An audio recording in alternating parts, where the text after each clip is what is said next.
I just got back from Las Vegas last night after attending the CES 2025 show. Here are my highlights.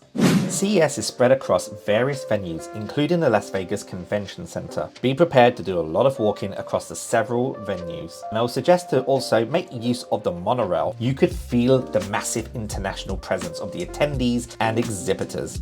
I naturally went straight for some gaming action, and my first stop was with MyArcade. Now these guys do great, well-designed retro gaming products, such as these micro players.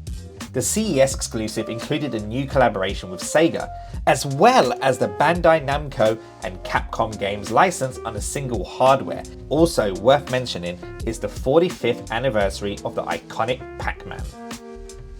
The guys at MyArcade were so cool to let me have a play on the new Atari handheld, which I will be covering in a video on the channel later when it's launched. It's actually really cool to see retro gaming continuing to be on the rise with today's generation of gamers. Continuing on the retro vibes, AWA displayed their new cassette and CD players, which looks so retro fantastic. It has the tactile buttons, slider controls, and it comes with a range of saturated 80s colors.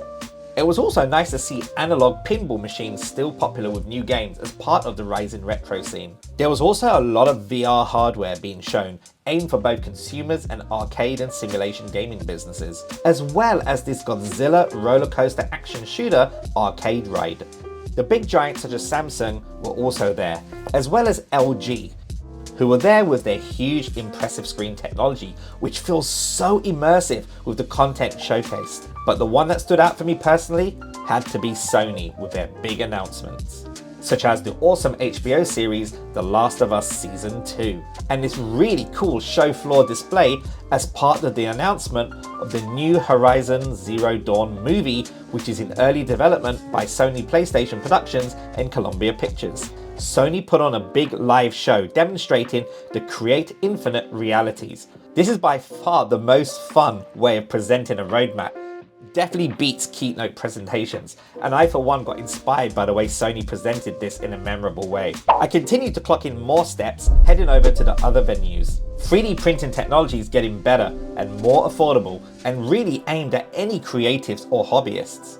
Other tech included video camera tracking, as well as AI-powered cat litter, right through to the prototypes of flying cars that are solar powered. One of my favorite non-gaming tech was this indoor plant and herbs growing machine. Not only does it look cool with the lighting, it also doesn't require watering, as it uses this really special mist system. In the evenings, to wind down from the show, I would check out the nightlife of Vegas with my buddy Winbush. One of the things we noticed was that all the interiors of the shopping malls, hotels and casinos all had day lighting, including blue sky projections in the ceilings to keep you awake.